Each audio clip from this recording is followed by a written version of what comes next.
नमस्कार दोस्तों, आप सभी का स्वागत है एक और वीडियो में बिगी वीज़ा की। मैं हरिंदर आप सभी का स्वागत करता हूं। आज का वीडियो एक बहुत ज़्यादा रिसर्च करने के बाद मैं लेकर आया हूं, जहां पे हमने बहुत रिसर्च किया और फिर इस वीडियो को बनाया। ऐसा मोटिव नहीं रहता है कि आपको रोज़ ग्रेट न्यूज़ या गुड न्यूज़ दूँ कुछ भी बोल के, तो वो मेरा काम नहीं है।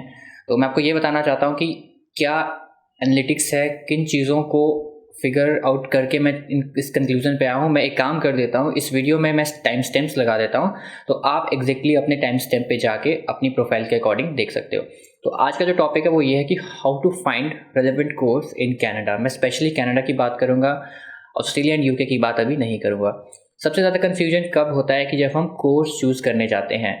कॉलेज तो हम कोई भी चूज़ कर लेते हैं कि चलो गवर्नमेंट कॉलेज है, कोई भी गवर्नमेंट कॉलेज चूज़ कर देते हैं, जैसे कि Conestoga college, Canadore college, George Brown college, Humber college, Sheridan college, किसी भी तरह का कोई भी गवर्नमेंट कॉलेज चूज़ कर देते हैं। बट सवाल ये रहता है कि हम कोर्स कौन सा चूज़ करें। कोर्स चूज़ करना बहुत इंपॉर्टेंट होता है क्योंकि कोर्स पे ही वीज़ा बेस्ड होता है। तो अब बात करते हैं, सबसे पहले जो मैं प्रोफाइल वाइज डिस्कस करूँगा। मुझे ये उम्मीद है कि आप इस वीडियो को देखने के बाद कोर्स चूज़ करने में आपको परेशानी नहीं होगी, मैं यही उम्मीद करता हूँ। तो सबसे पहली जो प्रोफाइल होती है वो 12th pass out with arts background. तो हर एक प्रोफाइल के बारे में डिस्कस करेंगे। अब मान लीजिए आपका 12th पास है with arts background with 60% and above, आपके आइल्स 6 ईच है, तो मिनिमम रिक्वायरमेंट ये रहती है। तो स्टूडेंट कंफ्यूज हो जाते हैं कि हम कौन सा कोर्स लें भाई आर्ट्स के बाद। क्या हम हॉस्पिटैलिटी लें, क्या हम जनरल आर्ट्स एंड साइंस लें, क्या कुछ ऐसा कोर्स लें जैसे कि web designing, animation, 3D graphics, visual effect, हम किस तरह का कोर्स ले सकते हैं। तो मैं आपको ये बताना चाहता हूँ कि आर्ट्स में आपके सब्जेक्ट्स क्या है, ये इस चीज़ पे भी मैटर करता है।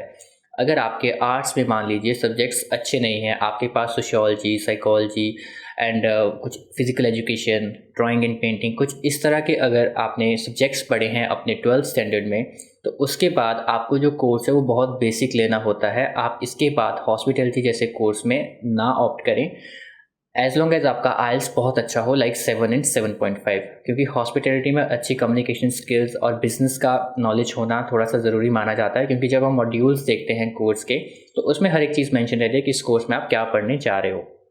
तो अगर आपके एक सिंपल सब्जेक्ट्स हैं आर्ट्स बैकग्राउंड में, तो आपको कोर्स कुछ वेब डिज़ाइनिंग, कुछ एनिमेशन, 3D ग्राफिक्स, जहाँ पे क्रिएटिविटी की रिक्वायरमेंट है, क्योंकि आपका जो एकेडमिक जो आपने किया है इंडिया में वो बहुत अच्छे सब्जेक्ट से नहीं है। तो इसलिए आपको जो फर्दर कोर्स है, जो प्रपोज्ड कोर्स है, वो ऐसा लेना चाहिए जहाँ पे एकेडमिक बैकग्राउंड की रिक्वायरमेंट ना हो, जहाँ पे क्रिएटिविटी की रिक्वायरमेंट हो। तो ये तो उन स्टूडेंट्स के लिए हो गया। अब सेकंड कैटेगरी रहती है जहाँ पे आर्ट्स में सब्जेक्ट्स लिए होते हैं, लाइक इकोनॉमिक्स, पॉलिटिकल साइंस और मैथमेटिक्स भी लिया होता है कहीं पे, तो ये आर्ट्स बैकग्राउंड में एक स्ट्रॉन्ग सब्जेक्ट्स माने जाते हैं। तो इसके बाद आप कोर्स, अगर आपने इकोनॉमिक्स पढ़ा है, मैथमेटिक्स पढ़ा है, आप बिजनेस भी ले सकते हो, simple business administration, not specialization in accounting, finance और एनीथिंग एल्स। सिंपल आप बिजनेस एडमिन ले सकते हो अगर आपने इस बैकग्राउंड में किया है। और इसके बाद आप हॉस्पिटैलिटी ऑप्ट कर सकते हो। आप इसके अलावा मान लीजिए जनरल आर्ट्स एंड साइंस कहीं पे आपको कोर्स मिल रहा है, देन डेफिनेटली आप वो चीज़ कंसिडर कर सकते हैं। तो ये तो था 12th आर्ट्स। तो अब बात करते हैं 12th विद कॉमर्स। तो कॉमर्स बैकग्राउंड के बाद तो डायरेक्टली आप क्वालिफाई करते हैं बिजनेस एडमिनिस्ट्रेशन के लिए, college diploma in business administration, college diploma in accounting. आप हॉस्पिटैलिटी में भी जा सकते हो अगर आपने कॉमर्स बैकग्राउंड से अपना 12th पास आउट किया है। और 12th पास आउट अगर आपने कॉमर्स में किया है तो आप जनरल आर्ट्स एंड साइंस वगैरह कोर्स में ना जाएं, क्योंकि आपको थोड़ा डिफिकल्ट हो जाएगा इस चीज़ को जस्टिफाई करने के लिए आप इस कोर्स में क्यों जाना चाहते हो। तो अब आते हैं 12th नॉन मेडिकल।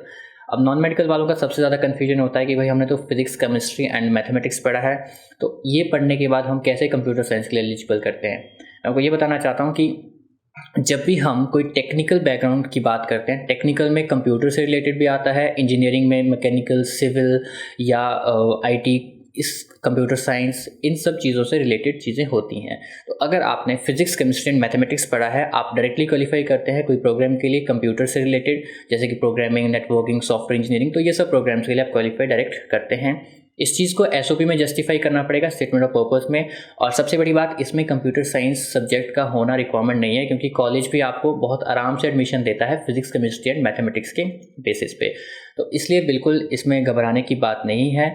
आप आईटी के कोर्स ले सकते हो बहुत आराम से, क्योंकि अंडर ग्रेजुएट है तो बहुत लिमिटेड कोर्स रहते हैं आईटी के, तो आप आराम से ले सकते हो। तो अब जो लास्ट है दैट इज़ मेडिकल साइंस, मान लीजिए आपने फिजिक्स, केमिस्ट्री एंड बायोलॉजी पढ़ा है इन ग्रेड 12, और उसके बाद आप ये सोच रहे हो कि क्या प्रोग्राम लें। अब कुछ लोग कहते हैं कि जनरल आर्ट्स एंड साइंस नहीं लेना चाहिए। देखो, जनरल आर्ट्स एंड साइंस उस केस में लेना चाहिए जहाँ पे आपकी प्रोफाइल, आपके मार्क्स बहुत अच्छे नहीं है, कि आप मार्जिन पे पास हो, 60% है, मान लीजिए आपकी बायोलॉजी में बहुत कम नंबर है, तो जनरल आर्ट्स एंड साइंस आप वहाँ पे ले सकते हो।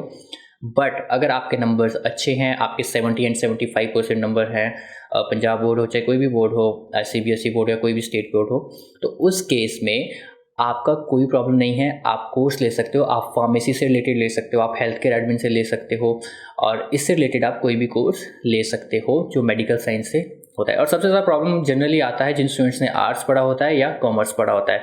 मेडिकल एंड नॉन मेडिकल वालों के लिए तो चीज़ें जो है पहले से स्ट्रीमलाइंड होती हैं। तो अब एक लास्ट बात करूंगा यहाँ पे अंडर ग्रेजुएट लेवल पे, that is of early childhood education. तो अर्ली चाइल्डहुड एजुकेशन पे बहुत ज़्यादा सवाल होते हैं कि ये कोर्स कौन ले सकते हैं, क्या बैकग्राउंड की रिक्वायरमेंट होती है।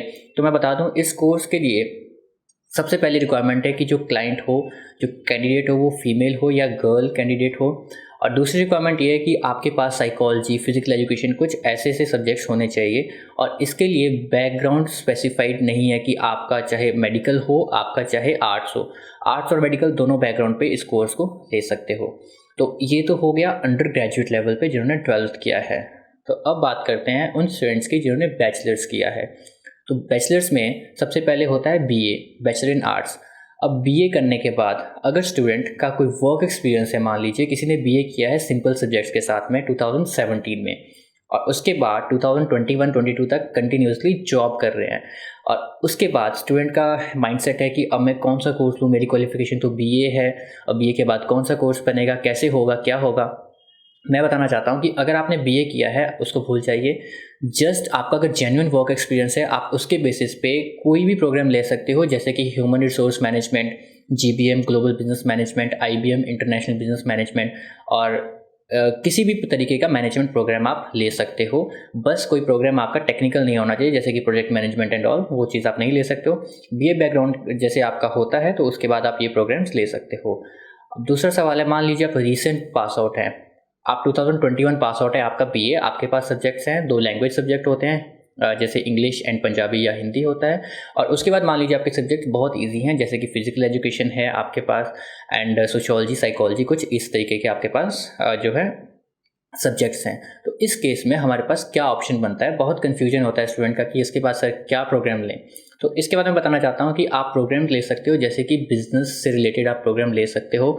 आपको जस्टिफाई करना पड़ेगा अपने स्टेटमेंट ऑफ पर्पस में कि आप इस कोर्स में क्यों जाना चाहते हो, क्योंकि साइकोलॉजी, सोशियोलॉजी से लेकर या पब्लिक एडमिन या फिर आपका पॉलिटिकल साइंस से रिलेटेड कोई भी किसी भी तरह का प्रोग्राम कनाडा में नहीं है। तो इसलिए आपको इस चीज़ का ध्यान रखना है कि आप प्रोग्राम जो ले वो ले सकते हैं, जैसे कि post graduate certificate in social work से रिलेटेड हो गया, कोई वेब डिज़ाइनिंग हो गया जो कि पोस्ट ग्रेजुएट लेवल पे हो, और कुछ strategic global business management, content writing से रिलेटेड कोर्स होते हैं। तो इस तरह के प्रोग्राम्स आप ले सकते हैं। एक प्रोग्राम है that is in particularly in constable college, that is enterprises content management. अगर आपका परसेंटेज अच्छी है, 65 एंड एबव है, तो आप इस प्रोग्राम में अप्लाई कर सकते हैं। 2 इयर्स का प्रोग्राम है इन कॉनेस्टेबल का। और अब बात करते हैं BCom, बैचलर इन कॉमर्स। जैसे कि BCom किया है तो डायरेक्टली क्वालिफाई होता है, ये तो बहुत बेसिक अंडरस्टैंडिंग है इस केस में कि आप GBM, IBM and project management कुछ इस तरीके के प्रोग्राम में जा सकते हो, चाहे आप रिसेंट पास आउट है, चाहे आपका वर्क एक्सपीरियंस है। और अब बात करते हैं BTech वाले स्टूडेंट्स की। अब मान लीजिए किसी ने BTech किया है इन सिविल इंजीनियरिंग, तो स्टूडेंट बहुत कंफ्यूज रहता है कि मैं क्या प्रोग्राम लूँ सिविल इंजीनियरिंग के बाद। जैसे कि एक कंस्ट्रक्शन प्रोजेक्ट मैनेजमेंट कोर्स है जो कि सिविल इंजीनियरिंग के बाद बहुत प्रेफर किया जाता है स्टूडेंट के द्वारा। बट मैं बताना चाहता हूँ कि ऐसा रिक्वायरमेंट नहीं है, कहीं पे भी हार्ड एंड फास्ट रिक्वायरमेंट नहीं है कि आपने अगर सिविल इंजीनियरिंग किया है तो आपको कंस्ट्रक्शन प्रोजेक्ट मैनेजमेंट में जाना है। आप सिंपल प्रोजेक्ट मैनेजमेंट में जा सकते हो, रिसेंट वीज़ा है। सिविल इंजीनियरिंग के बाद स्टूडेंट ने प्रोजेक्ट मैनेजमेंट में अप्लाई किया और बहुत आराम से वीज़ा उनका आ गया, तो ऐसा कोई प्रॉब्लम नहीं है। बस आप जस्टिफाई कैसे कर रहे हो, आप प्रेजेंट कैसे कर रहे हो अपने फाइल का, वो मैटर करता है। मतलब ऐसा नहीं है कि कोर्स पे आपका वीज़ा बेस्ड होता है 100%, ऐसा नहीं होता है। कोर्स आप कोई भी लो, आप उस चीज़ को कैसे जस्टिफाई कर रहे हो वो चीज़ बहुत ज़्यादा मैटर करती है और बहुत वेटेज रखती है। और इसके बाद बीटेक के बाद जो स्टूडेंट होते हैं, किसी ने किया है BSc in computer science, BSc non medical किया है, बीएससी मेडिकल किया है, तो उन स्टूडेंट को बताना चाहता हूँ कि वो जैसे बीएससी कंप्यूटर साइंस किया है तो वो आईटी के प्रोग्राम में डायरेक्ट जा सकते हैं, सॉफ्टवेयर से रिलेटेड नेटवर्किंग या फिर किसी प्रोजेक्ट मैनेजमेंट में आराम से जा सकते हैं। या कुछ कॉम्बिनेशन कोर्स होते हैं, जैसे आईटी प्लस बिजनेस के कुछ कोर्स होते हैं, जैसे आईटी बिजनेस एनालिस्ट होता है, और इन प्रोग्राम्स में जा सकते हैं। अब बात करते हैं जिन्होंने बीएससी मेडिकल किया है। बीएससी मेडिकल करने के बाद हेल्थ केयर मैनेजमेंट में जा सकते हैं और हेल्थ केयर से रिलेटेड फार्मेसी एंड ऑल में जा सकते हैं। बीएससी नॉन मेडिकल वाले स्टूडेंट जो है वो जैसे कि बिजनेस एनालिस्ट वाले प्रोग्राम में जा सकते हैं, बिजनेस मैनेजमेंट वाले प्रोग्राम में जा सकते हैं। तो ये तो हो गया बैचलर, जिसमें कि हमने बीए इंक्लूड कर दिया, बीकॉम इंक्लूड कर दिया। बीकॉम और बीबीए एक ही बात है, मैं बीबीए यहाँ पे नहीं बोल रहा हूँ, मतलब एक ही बात है, that is bachelor in business admin and bachelor in commerce is something equivalent. जो इसमें सब्जेक्ट्स हैं वो लगभग बराबर रहते हैं। हमने BSc computer science BTech include कर दिया, BSc medical and non medical सब कुछ इंक्लूड कर दिया। तो अब बात करते हैं मास्टर्स वाले स्टूडेंट्स की। किसने एमबीए किया है, तो ये बहुत बड़ी मिथ है कि अगर आपने एमबीए कर लिया भाई आपका तो कॉलेज में वीज़ा लग ही नहीं सकता है, आपको तो यूनिवर्सिटी में ही करना पड़ेगा। ऐसा नहीं है, मेरे पास बहुत से एग्जांपल्स है जहाँ पे मास्टर्स करने के बाद स्टूडेंट्स के पोस्ट ग्रेजुएट सर्टिफिकेट प्रोग्राम में वीज़ास बहुत आराम से आए हैं, कोई ऐसी समस्या नहीं होती है। बस एक जस्टिफिकेशन कैसे देना है, एक जस्टिफाई कैसे करना है, वो चीज़ बहुत मैटर करती है कि आप फाइल को कैसे प्रेजेंट कर रहे हो। एंड अगर आपका वर्क एक्सपीरियंस बहुत ज़्यादा, आपकी एज अबव 35 है, तो आप कहीं ना कहीं यूनिवर्सिटी में कंसिडर कर सकते हो। बट इतना कोई मतलब बहुत ज़्यादा डिफरेंस नहीं होता है कि अगर आपने यूनिवर्सिटी में कर लिया तो आपका 100% वीज़ा आ जाएगा, अगर आप कॉलेज में करोगे तो वीज़ा नहीं आएगा। ऐसा नहीं होता है, वीज़ा कॉलेज में भी आते हैं, यूनिवर्सिटी में भी आते हैं। बस आपकी फ़ाइल कैसे प्रेजेंट हो रही है in front of embassy officer, वो चीज़ मैटर करती है। तो मैं ये बताना चाहता हूँ कि कोर्स को लेके इतना ज़्यादा कोई प्रॉब्लम नहीं है, as long as you are making your clear justification in your statement of purpose. Statement purpose जो एसओपी है that is the key of your visa application, क्योंकि एसओपी के अलावा हर एक चीज़ हर एक एजेंट ने सेम फिल करनी है, जैसे कि आपकी एकेडमिक क्वालिफिकेशन, आपका वर्क एक्सपीरियंस, वो तो एज इट इज़ लगेगा। सिर्फ एसओपी ही है, that is the point of interaction between you and embassy officer. So make sure कि आपकी एसओपी परफेक्ट हो, जस्टिफाइंग हो, आपके फ्यूचर आउटलाइंस को कवर कर रही हो। तो मैं इस वीडियो को यहीं पे एंड करना चाहता हूँ और आई होप आपको जो पॉइंट्स है वो एकदम क्लियर हो गए होंगे कि आप कौन सा कोर्स कब ले सकते हो। धन्यवाद।